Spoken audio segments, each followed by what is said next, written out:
নমস্কার আপনাদের সকলকে বাংলা খবরের পর্দায় আজকে এনেছি অন্য একটি খবর। ইসরায়েল এবং প্যালেস্টাইনের যুদ্ধ অবিরত, অথবা বলা যায় যে ইসরায়েলে যে যুদ্ধ হয়েছে হামাসের সাথে তার সম্পর্ক কী, এ ধরনের নানা রকম জিনিস দেখা যাবে। কিন্তু এইমাত্র যে ভিডিওটি আপনি দেখলেন, এই ভিডিওটির বিষয়ে আগে আপনাদের কাছে খোলসা করা যাক।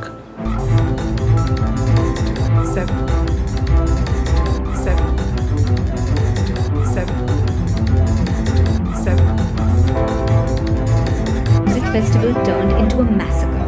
Soon, partygoers scrambled towards their cars. That's when another kind of fire began. Suddenly, pickup trucks arrived at the spot, filled with Hamas terrorists. এই যে ভিডিওটি দেখলেন সেটি গত 7ই অক্টোবরের ঘটনা। সুপারনোভা মিউজিক ফেস্টিভ্যাল বলে একটি অনুষ্ঠান আয়োজিত হয়েছিল এবং সেখান থেকেই যত সূত্রপাত। হঠাৎ করে দেখা যায় যে পিকআপ ভ্যানে করে বন্দুকবাহী এবং সশস্ত্র বাহিনীর দল পিকআপ ভ্যানে বন্দুক লাগিয়ে এবং আকাশপথে প্যারাগ্লাইডিং নিয়ে সশস্ত্রভাবে ঝাঁপিয়ে পড়ে এই সুপারনোভা মিউজিক ফেস্টিভ্যালের ওপরে হামাসের দুষ্কৃতী বা জঙ্গি দল, এবং তারপরে তারা শুরু করে এক বীভৎস ম্যাসাকার, এবং এই ঘটনাটা ইতিহাসের পাতায় একটি ভয়ঙ্কর অধ্যায় রূপে পরিণত হয়েছে। যারা একটু ইতিহাসের পাতায় নজর রাখে অথবা আন্তর্জাতিক সম্পর্কের খবর রাখে তারা হয়তো জানে যে ইসরায়েল এবং প্যালেস্টাইনের যুদ্ধ থেকেই সূত্রপাত এই ঘটনার। কিন্তু যদি আমরা দেখি জনসংখ্যার পরিসরে, এমনকি তাদের যদি ভৌগোলিক অবস্থান দেখি, ভৌগোলিক পরিবেষ্টনী থেকেও কিন্তু ইসরায়েল খুব একটি বড় দেশ নয়। তাহলে সবার আগে বুঝতে হবে যে কেন এই ইসরায়েলের যুদ্ধকে কেন্দ্র করে হঠাৎ আমরা দেখেছি মার্কিন সেনাবাহিনী তাদের নৌবহর এবং কি তাদের যে ফ্লাইট ক্যারিয়ার সেই ধরনের যুদ্ধ বিমানও পাঠিয়ে দিয়েছে কিন্তু ইসরায়েলের সমুদ্র তীরে। কেন এই ধরনের ঘটনা ঘটাচ্ছে এবং আন্তর্জাতিক পরিসরে এর বিস্তৃতি কেমন, এর গুরুত্ব কতটা, চলুন এগুলিকে আলোচনা করব আজকের ভিডিওর মাধ্যমে। কিন্তু এই ভিডিও আলোচনা করার পূর্বে কতগুলি প্রশ্ন যেগুলি আমাদেরকে জানতে হবে, এবং ভিডিওটির বিষয় এতটি তীব্র এবং এত বিরাট যেটিকে হয়তো সম্ভবত একটি ভিডিওই কমপ্লিট করা যাচ্ছে না। সেক্ষেত্রে আমরা এটি দুটি পার্টে ভাগ করেছি এবং তারপরে আপনাদেরকে প্রথমত পূর্বতন যে ঘটনা, যার জন্য এই ঘটনা আজও চলেছে এবং 2014 পরবর্তীতে যদি আমরা দেখি প্রায়শই প্রত্যেক 1 মাস 2 মাস অন্তর অন্তর কিন্তু এই ধরনের যুদ্ধ বিগ্রহ লেগে চলেছে এবং নৃশংস হত্যালীলা চলছে এই মধ্যপ্রাচ্যের দেশটিতে। তাহলে কেন এই ঘটনা ঘটছে, তার ইতিহাসের পুনরাবৃত্তি কেন চলেছে সেটি একটি বুঝবো, এবং এর গুরুত্ব আন্তর্জাতিক পরিসরে তথা ভারতের পরিসরে অথবা আপামর যারা বাংলা ভাষাভাষী তাদের কাছে এটি কতটা গুরুত্বপূর্ণ সেটিও আমরা এখানে এক্সপ্লেন করব। তাহলে প্রায় বিগত 1000 বছরের ওপরেও যে ঘটনার পুনরাবৃত্তি হচ্ছে তার থেকে 4টি মুখ্য প্রশ্ন আসে। সেই প্রশ্নগুলি হলো, কি এমন কারণ রয়েছে যে কারণের জন্য এই ঘটনা কিন্তু বারংবার হয়ে চলেছে এবং নিরন্তর এর কোনো বিরাম নেই। দ্বিতীয় প্রশ্ন হচ্ছে, ইহুদি, ইসরায়েল, খ্রিস্টান, মুসলিম, জেরুজালেম, পিএলএ বা পিএলও, পিএল, মুসলিম ব্রাদারহুড, হামাস, এই সংগঠনগুলি কি এবং এগুলি এই ঘটনার সাথে কীভাবে ওতপ্রোতভাবে জড়িত। তৃতীয়ত সবথেকে গুরুত্বপূর্ণ বিষয়, যখন আমরা বুঝতে পারছি যে বিগত 1000 বছরের ওপরের সময় ধরে এই যুদ্ধবিগ্রহ কিন্তু লেগে আছে, তাহলে পৃথিবীর সমস্ত দেশগুলি, শক্তিশালী দেশ, তাদের শক্তিশালী বুদ্ধি, তাদের সামরিক যত শক্তি, সমস্ত কিছু মিলিয়ে এমনকি জাতিসংঘ মিলিয়েও কিন্তু এই ধরনের ঘটনা কেন তারা আটকাতে পারছে না বা চাইছে না, কি এমন কারণ থেকে থেকেছে। চতুর্থ গুরুত্বপূর্ণ বিষয় হলো, ইসরায়েল এমন একটি রাষ্ট্র, তারা কি করে বারংবার এই ঘটনার পুনরাবৃত্তি হলে তারা তার একদম সম্মুখ সমরে উত্তর দিয়েছেন এবং আজ পর্যন্ত কোনো যুদ্ধে তারা বিফল হয়নি। তাদের ওপরে গেরিলা অ্যাটাক বা এই ধরনের নৃশংসীয় ঘটনা তো ঘটেছে, কিন্তু ইসরায়েল কিভাবে কখনো পরাস্ত হচ্ছে না এবং একের পর এক পুরো মধ্যপ্রাচ্যের সমস্ত মুসলিম অধ্যুষিত এলাকার মধ্যে একমাত্র অমুসলিম রাষ্ট্র হিসেবে নিজের আধিপত্য বুঝিয়ে রেখেছে। তো সবার আগে এই বিষয়টি বুঝতে গেলে আপনাকে নিয়ে যাব মধ্যপ্রাচ্যের ভৌগোলিক অবস্থান এবং ইসরায়েলের ভৌগোলিক ম্যাপে। তো স্ক্রিনে যে অংশটি আপনি দেখতে পাচ্ছেন, এই অংশটিতে আপনি খুবই পরিষ্কারভাবে বুঝতে পাচ্ছেন যে পার্টিকুলার একটি অংশে ইসরায়েল আছে এবং দুটি ক্ষেত্রে বিভক্তভাবে আছে, একটি গাজা এবং অন্য অংশটি এটিকে বলা হয় ওয়েস্ট ব্যাংক এবং মাঝখানে জেরুজালেম। তাহলে এই যে অঞ্চলটি আপনি দেখলেন, এর মধ্যে যে অঞ্চলগুলি নিয়ে ইসরায়েল রাষ্ট্র গঠিত সেখানে মূল এবং অন্যতম ধর্ম হচ্ছে ইহুদি ধর্ম এবং জেরুজালেম হচ্ছে এমন একটি স্থান যেখানে কেন্দ্র করে রয়েছে খ্রিস্টান ধর্ম, ইহুদি ধর্ম এবং মুসলিম ধর্ম এবং তাদের বিরাট আধিপত্য এবং ব্যাপকতা। শুধুমাত্র তাই নয়, গাজা এবং ওয়েস্ট ব্যাংক এই যে দুটি অঞ্চল আপনারা দেখছেন, এই দুটি অঞ্চলকে কেন্দ্র করে যে প্যালেস্টাইন সাম্রাজ্য বা বলতে পারেন প্যালেস্টাইন দেশ, কারণ এটি কিন্তু এখনও স্বীকৃতি পাওয়া এবং সেখানে বিতর্ক আছে। তো এই প্যালেস্টাইন অংশে প্রধানত মুসলিম সংখ্যাগরিষ্ঠতা আছে এবং প্যালেস্টাইনের ওয়েস্ট ব্যাংকে বেশ কিছু খ্রিস্টান লোকজন বা ক্যাথলিক যারা আছে, পূর্বতন খ্রিস্টান, তাদেরও কিন্তু বসবাস আছে। তাহলে শুরু করা যাক এই ম্যাপের ইতিহাস এবং ইসরায়েল রাষ্ট্রের ইতিহাস। তাহলে সমস্ত কিছু বুঝতে গেলে আমাদেরকে ইতিহাসে ফিরে যেতে হবে এবং এই ঘটনাটির সূত্রপাত হয় 1047 খ্রিস্টপূর্বাব্দ থেকে, মানে বুঝতে পারছেন প্রায় 3000 বছর পুরনো এর ইতিহাস। তখন এই অঞ্চলটির নাম ছিল কিংডম অফ ইসরায়েল এবং আশেপাশে আরও অন্যান্য কিছু কিংডম এখানে ছিল বটেই, কিন্তু কিংডম অফ ইসরায়েলে যে মুখ্য ধর্ম ছিল সেটিকে আমরা বলতে পারি ইহুদি ধর্ম এবং তার যে রাজা ছিলেন তার নাম ছিল সুলেমান। রাজা সুলেমান করেছিলেন কি, এখানে একটি মন্দিরের স্থাপনা করেছিলেন। সেই মন্দিরের নাম ছিল টেম্পল অফ মাউন্টেন। এই টেম্পল অফ মাউন্টেনকে রাজা তথা ইহুদির বা কিংডম অফ ইসরায়েলের সমস্ত বাসিন্দারা নিজেদের ওয়ার্শিপ বা পুজো প্রার্থনা করার জন্য ব্যবহার করত। এরপরে এই কিংডম অফ ইসরায়েলে প্রথম অ্যাটাক হয় 586 খ্রিস্টপূর্বাব্দে এবং যখন প্রথম অ্যাটাক হানা হয়, অ্যাটাক হানলেই প্রথম যে ক্ষতিটা করা হয় সেটা এই টেম্পল অফ মাউন্টেন এটিকে বিধ্বস্ত করে দেয় এবং তখন সেটিকে কিন্তু অ্যাটাক করেছিল ব্যাবিলিয়নরা এবং ব্যাবিলিয়নরা এখানে কিছুদিন রাজত্ব করে। তার পরবর্তীতে ইরানিয়ান বা পার্সি সেই সময়কার তারা কিন্তু এই টাইমে আবার অ্যাটাক করে এবং ব্যাবিলিয়নদেরকে এখান থেকে সরিয়ে দেয়। কিন্তু যখন ইরানিয়ানরা এখানে এসে অ্যাটাক করে তখন এই মন্দিরের তারা পুনর্নির্মাণ করে এবং এই মন্দিরটাকেই মন্দিরের ধরুন দ্বিতীয় ভার্সন হিসাবে এটিকে ধরা হয়ে থাকে। এরপরে মন্দিরের দ্বিতীয় সংস্করণের পরবর্তীতে আমরা দেখি রোমান সাম্রাজ্যের রাজারা এখানে আসে, আক্রমণ করে, দখল করে এবং সাম্রাজ্যকে নিজেদের অধীনে আনে। যখন সাম্রাজ্য নিজেদের অধীনে নিয়ে চলে আসতে পারে তার পরবর্তীতে কিন্তু দেখা যায় তখন থেকে ইহুদি বা এই যে ইসরায়েলের যে বাসিন্দারা তারা ধীরে ধীরে ইউরোপের দিকে অনেকে মুভ করতে শুরু করে, কিন্তু তারা পুরোপুরি নিজেদের দেশকে ছেড়ে যায়নি। কিন্তু এই ঘটনাটি তখন পরিবর্তন হয় যখন রোমানরা এখানে আক্রমণ করে এবং ইসরায়েল রাষ্ট্রকে তারা দখল করে নিয়ে তখন কিংডম অফ ইসরায়েলকে নিজেদের সাম্রাজ্যের অন্তর্ভুক্ত করে। কিন্তু ইসরায়েল যে ধর্ম তারা কিন্তু প্রত্যেকেই কম বেশি ধীরে ধীরে ইহুদি ধর্মে নিজেদেরকে স্বাগত জানায়। কিন্তু সমস্যাটি কী হয়, এর পরবর্তীতেই যীশু খ্রিস্টের জন্ম হয় এখানেই বেথলেহেম বলে। কিন্তু বেথলেহেমে যখন জন্মগ্রহণ করে যীশু খ্রিস্ট করে কি ইহুদি ধর্মেরই একটি বিবর্তন করে তিনি খ্রিস্ট ধর্মের উৎপত্তি করান। এখন এখানে একটি বোঝার বিষয় আছে, ইহুদি ধর্ম থেকে খ্রিস্টান ধর্ম কিন্তু সমগ্ররূপে আলাদা নয়। ইহুদি এবং খ্রিস্টান অনেকটা একই ধরনের ধর্ম। যদি একটু উদাহরণ দিয়ে বোঝানো যায়, ধরুন আমাদের গৌতম বুদ্ধ কিন্তু কখনো বলেননি তিনি অহিন্দু, তিনি কিন্তু নিজেকে হিন্দু রূপেই বলেছেন, কিন্তু তিনি হিন্দুত্ব থেকে একটু ডেভেলপমেন্ট করে যে ধর্মের নাম করেন তাকে বৌদ্ধ ধর্ম বলা হয়। এমনকি হিন্দু বা সনাতন ধর্মে কিন্তু বলা হয় গৌতম বুদ্ধ বিষ্ণুরই অবতার। ঠিক তেমনভাবেই যীশু খ্রিস্ট তিনি খ্রিস্ট ধর্মের প্রবর্তন করেন, কিন্তু এতে ইহুদিরা মোটেও খুশি ছিল না। তৎকালীন যে কট্টর ইহুদিরা ছিল তারা এতটা রেগে যায় যে তাকে ক্রুশবিদ্ধ করে এবং তাকে হত্যা করেন।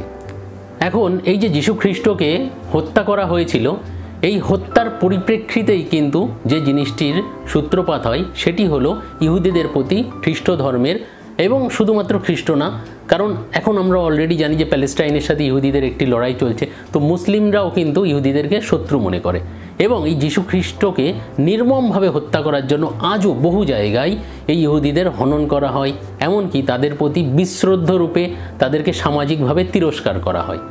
কিন্তু এই ঘটনাটি চেঞ্জ হওয়ার ছিল যখন রোমান সম্রাট কনস্ট্যান্টাইন নিজেকে খ্রিস্ট ধর্মে রূপান্তর করেন, এবং যখনই এই ঘটনাটি ঘটেছে, মানে রোমানরা খ্রিস্টান ধর্ম গ্রহণ করেছেন ইহুদি থেকে, তখনই কিন্তু একে একে সকলেই নিজেদেরকে খ্রিস্টান রূপে পরিণত করলে এই কিংডম অফ ইসরায়েল বা বর্তমান ইসরায়েল রাষ্ট্রের যে অবস্থান সেখানে কিন্তু ইহুদিরা আর থাকতে পারে না এবং ইহুদিরা আস্তে আস্তে তখন ইসরায়েল ছেড়ে সারা ইউরোপ তথা বিশ্বের পরিসরে বার হতে থাকেন। এর পরবর্তীতে যখন সমস্ত ইহুদিরা নিজেদের প্রাণ ভয়ে, কারণ যেহেতু ইহুদিরাই খ্রিস্টানকে বা যীশু খ্রিস্টকে হত্যা করেছিল সেই কারণে এবং তারা ভয়ে সারা বিশ্বে যখন পলায়ন করতে থাকে তখনই কিন্তু একটি ঘটনা হয় যেখানে যীশু খ্রিস্টের মৃত্যু হয়েছিল সেই জায়গায় মানে ক্রুশবিদ্ধ করা হয়, সেখানে একটি চার্চ করা হয় এবং তাকে বাংলাতে ট্রান্সলেট করলে সমাধির চার্চ বলা যেতে পারে। এখন বিষয় হচ্ছে যে এই সমাধির চার্চ এবং টেম্পল অফ মাউন্টেন এই দুটির মধ্যেকার যে দূরত্ব সেটি কিন্তু মাত্র 2 কিলোমিটার। এখন এই যে 2 কিলোমিটার যে অঞ্চলটা আমরা দেখছি এই 2 কিলোমিটারের ডিস্টেন্স হলেও এখানেই রয়েছে বেশ কতগুলি বিশেষ স্থাপত্য এবং যা ঐতিহাসিকও বটে। এখানে বলা বাহুল্য এখানে টেম্পল অফ মাউন্টেন যেটা আছে সেটা কিন্তু আবার মুসলিমদের কাছে হারাম আল শরীফ নামে পরিচিত। তো যেটি বলছিলাম এই যে 2 কিলোমিটারের ডিস্টেন্স যে দুটি বিশেষ স্থাপত্যের মধ্যে এখানেই কিন্তু খ্রিস্টান, ইহুদি এবং মুসলিম এই 3 জনজাতির বিশেষ স্থাপত্য আছে এবং ধর্মীয় যোগ আছে এবং এই টোটাল এলাকা হচ্ছে 37 বর্গ কিলোমিটার। যদি বলা যায় আন্তর্জাতিক পরিসরে সবথেকে বিতর্কিত বা সবথেকে টেনশনজনিত জায়গাগুলোর মধ্যে এটি একটি অন্যতম। এর পরবর্তীতে ইতিহাসের কালক্রমে দেখা যায় রোমানরা এই অঞ্চল থেকে বিতাড়িত হয় এবং মুসলিম সাম্রাজ্য বিশেষ করে অটোমানরা এই এলাকা দখল করে। তো অটোমানরা যখন এই এলাকা দখল করে তখনও কিন্তু বেশ কিছু ইহুদি তখনও এই অঞ্চলে ছিল এবং যেহেতু সমস্ত রোমানরা খ্রিস্টান ছিল এবং তাদের হাতে নির্মমভাবে অত্যাচারিত হতো ইহুদিরা, সেক্ষেত্রে অটোমান বা মুসলিম সাম্রাজ্যের আন্ডারে কিন্তু তারা নিজেদেরকে খুব নিরাপদ অনুভব করত, যেখানে আজকে এই মুসলিম এবং ইহুদিদের মধ্যে এত বড় লড়াই। এরপরে 638 খ্রিস্টাব্দে রোমান সাম্রাজ্যের পতন হয় এবং এই মুসলিম সাম্রাজ্যের এখান থেকে উৎপত্তি। এবং যখন এখানে মুসলিম সাম্রাজ্যের উৎপত্তি হয় তখনই মুসলিম সাম্রাজ্যের অধীনে তারা এখানে দুটি স্থাপত্য বা ধর্মীয় স্থান এরা গঠন করে। সেই দুটি হলো ডোম অফ রক এবং আল আকসা মসজিদ। তো মুসলিম ধর্ম অনুযায়ী এই আল আকসা মসজিদেই লাস্ট প্রার্থনা করার পরে ডোম অফ রক যেখানে আছে সেখানে একটি পাথরে পা দিয়ে তাদের প্রফেট বেহেশতে বা ভূস্বর্গে চলে যায়। তো সেই উদ্দেশ্যকে বা সেই স্বীকৃতিকে সম্মান জানানোর জন্যই তারা এখানে দুটি স্থাপত্য গঠন করে। এখন যেটি আপনি স্ক্রিনে দেখতে পাচ্ছেন এই যে বিতর্কিত টোটাল 37 বর্গ কিলোমিটার জায়গা যেটি আমি বলেছি সেটা বর্তমান বিশ্বের ভৌগোলিক অবস্থানগত দিক থেকে সব থেকে বিতর্কিত স্থানগুলির মধ্যে এবং সব থেকে সামরিক দিক থেকেও খুব টেনশনজনিত স্থানগুলির মধ্যে অন্যতম। এখানে বলা প্রয়োজন আল আকসা মসজিদে কোনো বেনামাজি বা অমুসলিম লোকজন ঢুকতে তারা নিষেধাজ্ঞা জারি করে রেখেছে, যদিও ইহুদিরা এখানে টেম্পল অফ মাউন্টেন আছে এবং দক্ষিণের দেওয়াল সাউথ ওয়াল বা দক্ষিণের দেওয়ালে তারা সেদিকে মুখ করে প্রার্থনা করতে পারে। এখন এখানে একটি প্রশ্ন থাকে যে আমরা যেমন দেখি যে ভারতীয় অথবা যদি বাংলাদেশের মুসলিমদের দেখি এরা সকলে কিন্তু পশ্চিম দিক ফিরে তারা নামাজ পড়ে বা তাদের প্রার্থনা করে, ঠিক তেমনই ইহুদিদের ক্ষেত্রেও কিন্তু এক। ইহুদিরা প্রত্যেকবারই যখনই শাসনকাল বদলেছে এবং নতুন কোনো সাম্রাজ্যের অধীনত এসছে, সে ব্যাবিলিয়ন হোক, ইরানিয়ান হোক, রোমানিয়ান হোক, বর্তমান হোক, বারংবার দখল করেছে এবং তারা নিজেদের প্রাণ বাঁচাতে নিষ্কাশিত হয়ে পৃথিবীর নানা প্রান্তে গেছে, কিন্তু তাদের ধর্মীয় দিক থেকে এবং তাদের মন কিন্তু সর্বদাই এই স্থানে ছিল। সেই কারণে তারা কিন্তু এই টেম্পল অফ মাউন্টেনের দিকে, যে পৃথিবীর যে অঞ্চলেই থাকুক এই দিকেই মুখ করে কিন্তু তারা প্রার্থনাটা করে। এখন এই যে 37 বর্গ কিলোমিটার জায়গা, এই 37 বর্গ কিলোমিটার জায়গাটি কিন্তু যে স্থানে আসে সেটি হচ্ছে জেরুজালেম। তাহলে আপনি বুঝতে পারছেন যে জেরুজালেম ইহুদি এবং খ্রিস্টানদের জন্য কতটা গুরুত্বপূর্ণ, কারণ এটি তাদের ধর্মের প্রাথমিক পর্যায়ের খুবই গুরুত্বপূর্ণ জায়গা এবং যদি মুসলিমদের ক্ষেত্রেও ধরা হয় মক্কা এবং মদিনার পরে এটি তৃতীয় সর্বোচ্চ গুরুত্বপূর্ণ স্থান। তো সেক্ষেত্রে বলতে গেলে পৃথিবীর 3টে বৃহৎ ধর্মাবলম্বী লোকজন যাদের ফলোয়ার খুব সংখ্যায় বেশি, তাদের গুরুত্বপূর্ণ স্থান কিন্তু এই 37 বর্গ কিলোমিটারের মধ্যে। এবং বলা বাহুল্য যত সমস্যা সেগুলো কিন্তু এই ধার্মিক দিক থেকে যদি দেখা যায় সেটি এটিকেই কেন্দ্র করে। তাহলে আপনি বুঝতে পারছেন যে বিশ্বের ভৌগোলিক অবস্থানে যারা খ্রিস্টান ধর্মাবলম্বী বা ইহুদি ধর্মাবলম্বী বা মুসলিম ধর্মাবলম্বী তারা বিশ্বের যে কোনো স্থানেই থাকতে পারে, তাহলে তাদের ক্ষেত্রে ধর্মীয় ভাবাবেগ এবং সেই বিষয়কে গুরুত্ব করে এই স্থানটির গুরুত্ব কতটা। এখন এই ধর্মীয় ভাবাবেগটাকে যদি আমরা উপলব্ধি করতে পারি বা ধর্মের গুরুত্বটা মানুষের জীবনে বুঝতে পারি, তাহলে আমরা বুঝতে পারবো যে ধর্ম ব্যতীত যেহেতু কোনো মানুষ পরিচালনা হয় না, সেক্ষেত্রে দেখা যায় খ্রিস্টান ধর্মাবলম্বীদের জন্য নানা রাষ্ট্র ছিল, মুসলিম ধর্মাবলম্বীদের জন্য নানা রাষ্ট্র ছিল, কিন্তু ইহুদিরা এই সময়েও কিন্তু তারা বিতাড়িত এবং সারা বিশ্বের নানা প্রান্তে আছে। এবং যেটি আমি বলেছি, তারা জেরুজালেম বা এই এলাকার দিকে মুখ করে কিন্তু যেহেতু প্রার্থনা করে, তো তাদের মধ্যে সবসময় একটি জাতীয় চেতনাবোধ বা ধর্মীয় চেতনাবোধ কিন্তু কাজ করছিল। এবং এটি থেকেই 1891 সালে শুরু হয় একটি নতুন উত্থান। সেই নতুন উত্থান কাহিনীতে লিও পন্সকার নামের একটি ইহুদি রাইটার বা লেখক তিনি একটি বই পাবলিশ করেন এবং সেই বইটির নাম হচ্ছে অটো এনসিফিকেশন। এবং এই বইটিতে তিনি দাবি করেন যে ইউরোপ তথা বিশ্বের যে কোনো জায়গায় ইহুদিরা যেভাবেই থাকুক না কেন এবং ইউরোপিয়ানরা যতই তাদেরকে ভালোভাবে বোঝাক, ভালো দাবি করুক, কিন্তু তাদেরকে কখনোই সমমর্যাদা দেওয়া হবে না। সামাজিকভাবে বাজারে ঘাটে এমনকি রেস্তোরাঁ, পাব এইসব স্থানে তাদেরকে কখনোই সমান সুযোগ সুবিধা এবং স্বীকৃতি দেওয়া হবে না। সেই জন্য তিনি এই বইটিতে দাবি করেন যে এটি হচ্ছে সঠিক সময় যখন প্রত্যেকে একত্রিত হবেন এবং নিজেদের সঠিক স্থান অর্থাৎ নিজেদের মাতৃভূমি ইসরায়েল রাষ্ট্রে তারা ফেরত আসবেন এবং তারা নিজেদের রাষ্ট্র গঠন করবেন। এবং এর থেকেই কিন্তু প্রথম ইসরায়েল রাষ্ট্র গঠনের জাতীয় চেতনা শুরু হয়। এবং এই ঘটনার পূর্বে যদি আমরা দেখি, ইহুদিদের জন্য কোনো রাষ্ট্র নির্বাচিত ছিল না, এমনকি ইসরায়েল নামে বর্তমান যে রাষ্ট্র, এই রাষ্ট্রের কোনো অস্তিত্বও ছিল না। তাহলে প্রথম 1891 সালে একটি জাতীয় উন্মেষের মাধ্যমে কিন্তু ইসরায়েল রাষ্ট্রের উৎপত্তি শুরু হয়।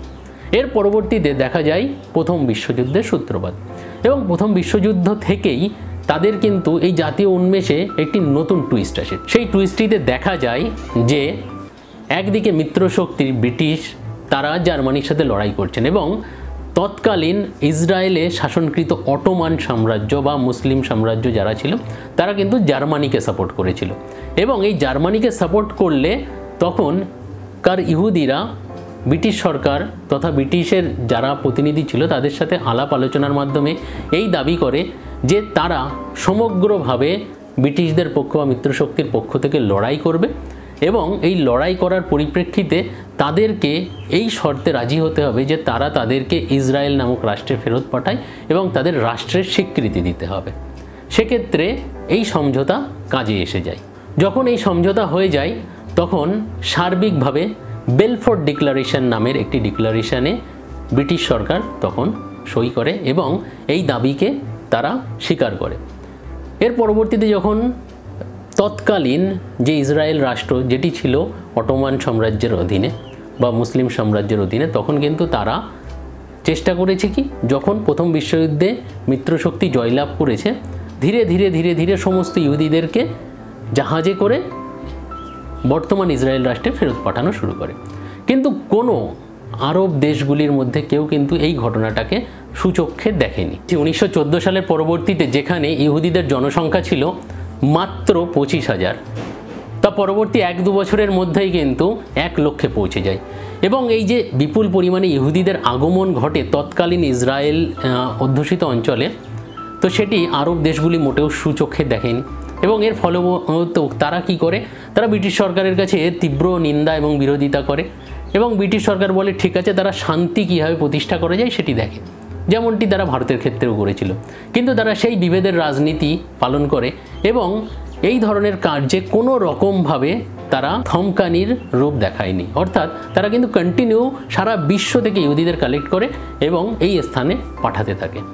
এদিকে যদি আমরা ইহুদি ভার্সন দেখি তাহলে সকলেই জানে যে যীশু খ্রিস্টের নির্মম হত্যার জন্য ইহুদিরা দায়ী এবং সেই কারণকে কিন্তু মাথায় রেখে তারা নিজেরা অনুভব করতে থাকে সারা বিশ্বে যখন সেখানে খ্রিস্ট ধর্মের আধিপত্য এবং সেই খ্রিস্ট ধর্মের হাতে নিজেদেরকে নিপীড়ন এবং অত্যাচারিত মনে হওয়াতে তারা বিশেষভাবে ভুক্তভোগী মনে করে। সামাজিকভাবে তাদেরকে অবহেলা করা হয়, সামাজিকভাবে তাদের সমগ্রভাবে দূরে ঠেলে দেওয়া হচ্ছে। তাদের নাগরিকত্ব কেড়ে নেওয়া হয়েছিল। এবং এই সময় মনে রাখতে হবে প্রথম বিশ্বযুদ্ধে ইহুদিরা যেহেতু জার্মানির বিরুদ্ধে কাজ করেছিল এবং হিটলারের উত্থান কিন্তু তখন খুব তীব্রভাবে হচ্ছিল। সেই সময়ে ইহুদি শোষণ এবং ইহুদিদের ওপরে অত্যাচার, হনন এটি খুবই কমন হয়ে গেছিল। তাদেরকে ডিটেনশন ক্যাম্পে দিয়ে দেওয়া হয়েছিল, তাদেরকে সেকেন্ড ক্লাস সিটিজেনশিপ রূপে দেওয়া হয়েছে, কোনো ইহুদি অইহুদি কাউকে বিয়ে করতে পারবে না, এই ধরনের নানা রূপ তাদের ওপরে নিয়মাবলী চাপিয়ে দেওয়া হচ্ছিল।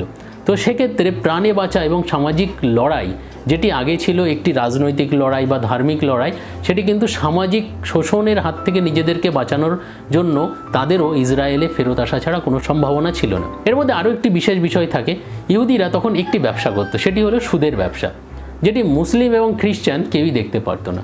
তো সেক্ষেত্রেও এরা কিন্তু না তো ইউরোপ অথবা বিশ্বের কোনো জায়গায় ঠিকঠাকভাবে মান্যতা গ্রহণ করতে পারছিল, নাকি তৎকালীন ইসরায়েলে এসেও, কারণ সুদের ব্যবসা তখন হারাম হিসাবে দেখা হতো খ্রিস্ট এবং মুসলিম দুটি ধর্মেই। তো এদের ওপরে সবসময় একটু অ্যাটাক হতো রাস্তাঘাটে, তো সেগুলি এদের পক্ষে বিশেষভাবে বিপদের অশনি ছিল।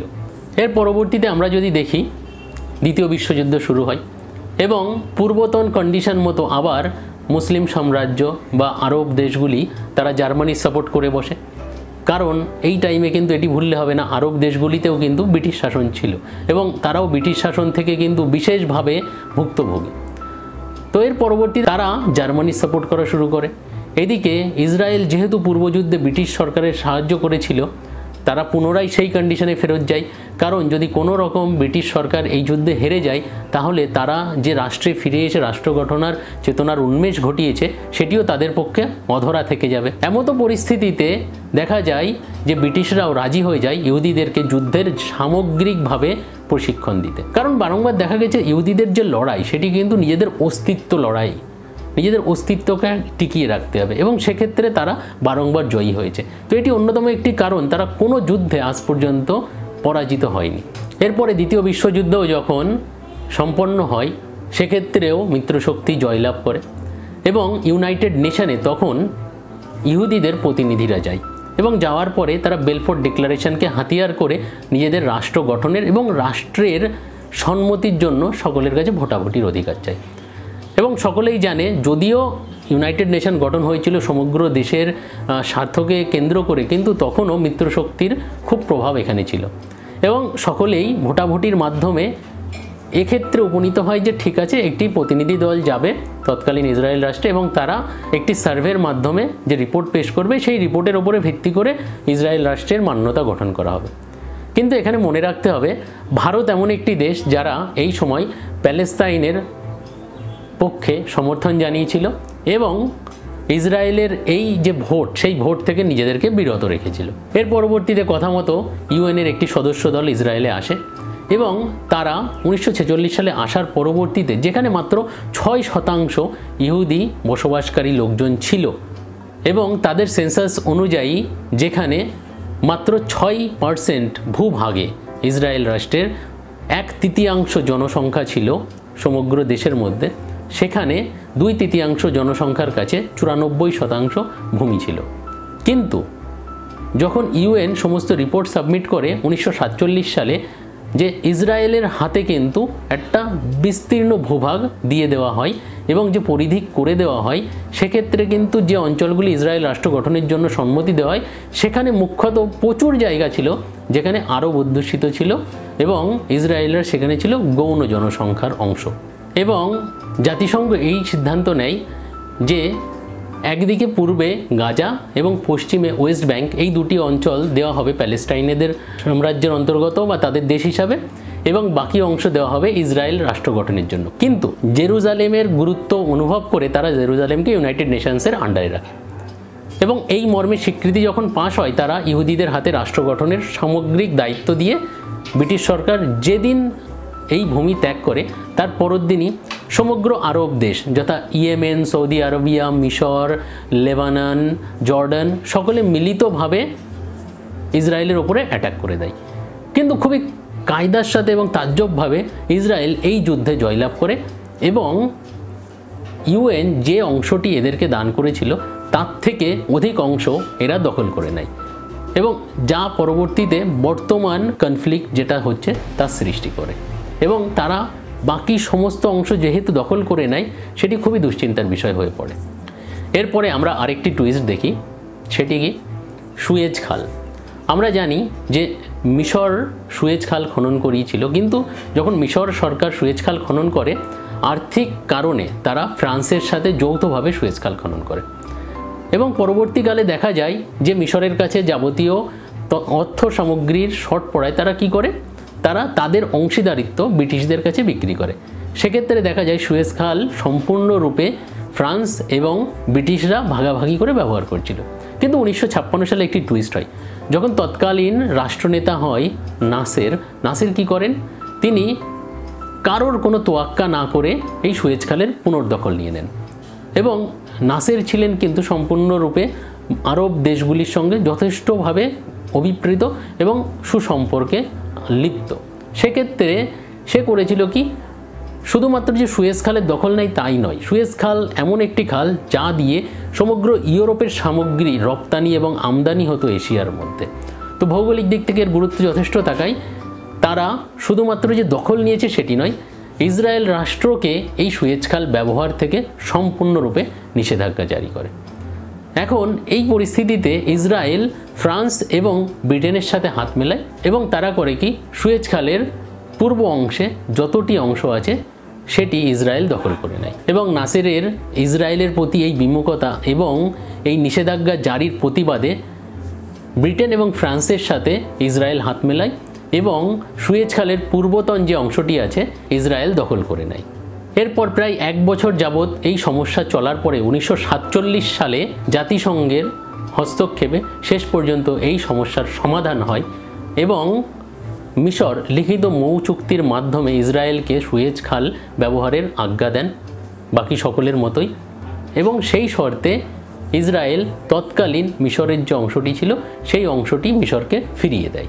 এর পরবর্তী অধ্যায় যেটি দেখা যায় সেটা হচ্ছে পিএলও, প্যালেস্টাইন লিবারেশন অর্গানাইজেশন। মিশরের নাসের যেহেতু প্রথম সুয়েজ খাল নিয়ে ইসরায়েলের কাছে হেরে যায় এবং আরব লীগের যে বাকি দেশগুলি আছে সেগুলিও বিষয়টিকে খুব ভালোভাবে নেয়নি, সেই ক্ষেত্রে মিশরে একটি বৈঠক হয় এবং আরব দুনিয়ার বাকি সমস্ত রাষ্ট্রের প্রতিনিধিত্বের মাধ্যমে প্যালেস্টাইন লিবারালাইজেশন অর্গানাইজেশন নামের পিএলও নামের একটি অর্গানাইজেশন গঠন করা হয়, যার দাবি ছিল প্যালেস্টাইনিদের সেই রাষ্ট্র পুনরায় গঠন করতে দেওয়া এবং ইসরায়েলিদের উৎখাত করে ইহুদি রাষ্ট্রের বা ইসরায়েল রাষ্ট্রের নিষ্কাশন করা। এবং সেক্ষেত্রে আমরা দেখি কি, পিএলওর মাধ্যমে যেহেতু আগেই নাসের হেরে গেছিলেন এবং তিনি জানতেন যে এর পরবর্তীতে আবার ইসরায়েলের সাথে সমস্যা হতে পারে, সেই জন্য স্ট্রেইট অফ টেহরান যেটি সৌদি আরব এর অংশগত এবং এই খালটি মুখ্যত ইউজ করত ইসরায়েল তাদের ব্যবসায়িক আমদানি এবং রপ্তানির জন্য, সেটিকে সামরিকভাবে ব্লক করে পিএলওকে দিয়ে এবং জানতো যে ইসরায়েলের উপরে অ্যাটাক করবে, তো সমগ্র আরব দেশগুলি মিলিতভাবে ইসরায়েলের ওপরে অ্যাটাক করে। কিন্তু যে কোনোভাবে ইসরায়েল আবার এই ঘটনাটি জেনে যায় এবং সে পুনরায় মিশরের যে অংশ দখল করেছিল সেটির দখল নিয়ে নেয় এবং এইবার প্যালেস্টাইনি অংশ যেটিকে তারা যথেষ্ট সম্মান দিয়ে আসছিল, তারা করে কি গাজা অঞ্চল এবং ওয়েস্ট ব্যাংক এই দুটি অঞ্চলকেও নিজেদের দখলে নিয়ে নেয়। এখন এই যুদ্ধেও ইসরায়েল জয়লাভ করার পরে পুনরায় জাতিসংঘের হস্তক্ষেপ হয় এবং হস্তক্ষেপ হলে তারা আবার একটি সমঝোতা করে এবং মিশরকে তার অংশ ফেরত দেয়। কিন্তু মিশরকে তার অংশ ফেরত দিয়ে দিলেও প্যালেস্তাইনিরা যারা এই অংশে বসবাস করছিল তাদের গাজা এবং ওয়েস্ট ব্যাংক এই দুটি অঞ্চল তারা ফেরত দিতে অস্বীকার করে এবং সেটিকে নিজেদের কন্ট্রোলে রেখে দেয়। এরপরে পিএলওর একটি নেতার আবির্ভাব হয় যার নাম হচ্ছে ইয়াসির আরাফাত। ইয়াসির আরাফাত পিএলওর সব থেকে উঁচু স্তরের নেতাগুলির মধ্যে একজন এবং এই সময় মনে রাখতে হবে যে আরব দেশগুলিতে তেলের সন্ধান হয়। তো ইয়াসির তখন বুঝতে পেরেছিলেন যে সম্মুখ সমরে ইসরায়েলের সাথে পেরে ওঠা অসম্ভব, তো তারা নানা ধরনের পন্থা নেয়, যেমন বাণিজ্যিকভাবে তাদের ক্ষতি করা, ইসরায়েলকে তেলের যোগান না দেওয়া। এবং আমরা যদি দেখি 1967 থেকে 1977 এই সময়টির মধ্যে প্রায় 29টি প্লেন হাইজ্যাক হয় এবং এই প্লেন হাইজ্যাকের ফলে ইসরায়েলিদের বিশেষ ক্ষতি হয় এবং তার ফুটেজ এবং ভিডিও চারিদিকে আসে। কিন্তু এই প্লেন হাইজ্যাক সবথেকে ভয়ানক রূপে দেখা যায় যখন 1972 সালে জার্মানিতে ইসরায়েলি অলিম্পিক খেলোয়াড়দের ওপর অ্যাটাক হয় এবং তাদের রুমের ওপরে যখন অ্যাটাক হয় তখন ইয়াসির আরাফাত তথা ইহুদির এই অ্যাটাকগুলি সর্ববিশ্বের সামনে, সমগ্রদের সামনে চলে আসে। এর পরবর্তীতে ইসরায়েল আরও কঠোর মনোভাবাপন্ন হয়ে যায় এবং ওয়েস্ট ব্যাংক বা প্যালেস্টাইনিদের ওপরে নানা ধরনের নিষেধাজ্ঞা চালু করে। এবং তখন দেখা যায় ইয়াসির আরাফাত লেবাননে চলে যান, কারণ কোনো মতে ইসরায়েলিরা তাদের এলাকা যেমন ওয়েস্ট ব্যাংক অথবা গাজা অঞ্চলে কোনো পিএলও নেতা অথবা প্যালেস্টাইনি নেতা যারা কিনা ইহুদি বিরুদ্ধ মনোভাবাপন্ন আছে তাদেরকে টিকতে দিচ্ছিল না। লেবানন যেহেতু ইয়াসির আরাফাতকে আশ্রয় দিয়েছিল এবং এই ধরনের জঙ্গি কার্যকলাপে মদত দিচ্ছিল, সেক্ষেত্রে ইসরায়েল একটা বিভৎস ঘটনা করে ফেলে। সে লেবাননের মধ্যে অ্যাটাক করে ফেলে এবং অ্যাটাকে 17,400 মতন লেবাননের মানুষ মারা যায় এবং 30,000-এর ওপরে লোক আহত হয়। এটি সরকারি হিসাব। এই সমগ্র যে অ্যাটাক হয় তাতে পিএলও যথেষ্ট ভীতিপ্রদ হয়ে যায় এবং বারংবার এই অ্যাটাকে হেরে যাওয়ার পরে পিএলও এটি বুঝতে পারে যে তাদের পক্ষে ইসরায়েলকে অবরুদ্ধ করা বা ইসরায়েলকে আটকানো অসম্ভব। এবং শেষ পর্যন্ত 1988 সালে ইয়াসির আরাফাত এই মর্মে স্বীকৃতি দান করে যে তারা ইসরায়েল রাষ্ট্রের সাথে সমঝোতায় বসতে রাজি, এবং যার ফলপ্রসূ হোয়াইট হাউসে 1993 সালের ডিসেম্বর মাসে অসলো অ্যাকর্ড সাইন হয়। এবং যখন এই অসলো অ্যাকর্ড সাইন হয় তাতে স্বীকার করা হয় যে গাজা এবং ওয়েস্ট ব্যাংক এই দুটি এলাকা নিয়ে প্যালেস্টাইন রাষ্ট্র থাকবে এবং বাকি অঞ্চল নিয়ে ইহুদি রাষ্ট্র থাকবে, এবং সেখানে পুনরায় জেরুজালেমের কথা কিছু উল্লেখ করা হয় না। এখন বিষয় হচ্ছে, যখন অসলো অ্যাকর্ড সাইন হয়ে গেল, প্যালেস্টাইন সাম্রাজ্য গঠন হয়ে গেল এবং ইহুদি রাষ্ট্রের স্বীকৃতি হয়ে গেল এবং নিজেদের মধ্যে সমস্ত কিছু মিটে যাওয়ার ব্যাপার, কিন্তু প্রকৃতপক্ষে দেখা যায় ইহুদিদের তরফে অথবা প্যালেস্টাইনিদের তরফে যখনই কেউ শান্তির বার্তা প্রেরণ করতে চেষ্টা করেছে তখনই তাকে জনগণ আর ভালো চোখে দেখেনি। এর ফলপ্রসূ আমরা দেখেছি যে হামাস নামের একটি জঙ্গি গোষ্ঠী গঠন হয়, কারণ প্যালেস্টাইনেরা তাদের ওপরে হওয়া অত্যাচার কখনোই মেনে নেয়নি এবং ইহুদি রাষ্ট্রের যে বলপূর্বক গঠন সেটিও মেনে নেয়নি। যেখানে আমরা দেখি 1980 সালে হামাস গঠন হয়েছিল, কিন্তু ইয়াসির আরাফাত যেক্ষেত্রে ব্যর্থ হয়ে যায় এবং তারা এই মর্মে সই করে যে তারা ইসরায়েল রাষ্ট্রের সাথে সহাবস্থানে রাজি, অর্থাৎ ইসরায়েল এবং প্যালেস্টাইন দুটো রাষ্ট্রকেই মর্যাদা দিতে রাজি, তখনই কিন্তু হামাস তারা তাদের ডিক্লারেশন জারি করে এবং সেখানে বলে তারা ইসরায়েল রাষ্ট্রকে মেনে নিতে অস্বীকৃতি দান করছে এবং তারা তাদের জন্য লড়াই চালিয়ে যাবে। শুধুমাত্র তাই নয়, তৎকালীন একটি ইহুদি নেতা, তার নাম ইয়াৎজিক রাবিন, তিনিও কিন্তু সমঝোতার চেষ্টা করেছিলেন এবং যখনই তিনি প্যালেস্টাইনিদের সাথে সমঝোতার চেষ্টা করা হয় সেই নেতাকেও ইহুদিরা খুন করে ফেলে। তাহলে বোঝা যাচ্ছে যে জনজাতির মধ্যে যে রোষ আছে তারা কিন্তু তীব্র জাতীয়তাবাদে এতটাই লিপ্ত যে একে অপরের সাথে তারা কোনো মতে মিলিত হতে চায় না, বরঞ্চ দুটি রাষ্ট্রের এই দাবি এক যে এই সমগ্র ভূখণ্ড তাদের, এবং এই উন্মেষ থেকেই কিন্তু বারংবার সেই লড়াই চলে আসছে যার এখনও পর্যন্ত নিকেশ হয়নি। এবং আমরা দেখেছি যে এই যে ভিডিও থেকে আমরা সূত্রপাত করি, অর্থাৎ এই যে 7ই অক্টোবরের সুপারনোভা মিউজিক ফেস্টিভ্যাল, যেটা নিয়ে আজ সমগ্র বিশ্ব আলোচনা করছে, এই সুপারনোভা মিউজিক ফেস্টিভ্যাল কিন্তু এক বা অনন্য নয়, কারণ অসলো অ্যাকর্ড সাইন হওয়ার পরবর্তীতেই হিংসাত্মক কার্যকলাপ কিন্তু বেড়েছে, বিশেষ করে 2014 পরবর্তীতে। কারণ ইহুদি রাষ্ট্র এবং প্যালেস্টাইন এরা সহাবস্থানে অস্বীকার করছে এবং দুজনেরই দাবি এক, অপরকে উৎখাত করে নিজ রাষ্ট্র গঠন করা। এখানে যদি আমরা ইন্ডিয়া বা ভারত এর স্ট্যান্ড দেখি তাহলে সেটি কিন্তু যথেষ্ট মিশ্রিত ছিল, কারণ আমরা প্রথমেই দেখেছি ভারত কিন্তু পূর্ব থেকেই প্যালেস্টাইনিদের সমর্থনে ছিল এবং তারা ইহুদিদের বিরোধ করেনি, বিশেষত 2014 সালের পরবর্তীতে যখন নরেন্দ্র মোদী সরকার আসে। এবং এই সরকার আসার পরে আমাদের প্রধানমন্ত্রী নরেন্দ্র মোদীজি, তিনি কিন্তু প্রথম কোনো ভারতীয় মন্ত্রী যিনি ইসরায়েল রাষ্ট্রে গমন করেছেন। শুধু তাই নয়, তৎকালীন যে পিএলও নেতা ইয়াসির আরাফাত, তার যে টোম বা তার যেখানে মৃতদেহ রাখা সেখানে গিয়েও শ্রদ্ধা যাপন করেছেন। তো সেক্ষেত্রে দেখা যাচ্ছে ভারত যেখানে প্যালেস্টাইনিদেরও সমর্থন করেছেন অথবা ইহুদিদের ক্ষেত্রেও নিজেদের সমর্থন রেখেছে বিশেষ কূটনৈতিক কারণে, কিন্তু সেখানে তৎকালীন বিদেশমন্ত্রী সুষমা স্বরাজের একটি টুইট মাথায় রাখতে তিনি কিন্তু পরিষ্কার বলেছিলেন ভারত সর্বদাই প্যালেস্টাইনিদের অধিকারের জন্য কথা বলেছে এবং সেই সমর্থন জানিয়ে যাবে। তো চলুন বাকি যে অংশটি আছে বর্তমান লড়াই কেন হলো এবং হামাস কি সেগুলি আমরা দেখব পার্ট 2-এ।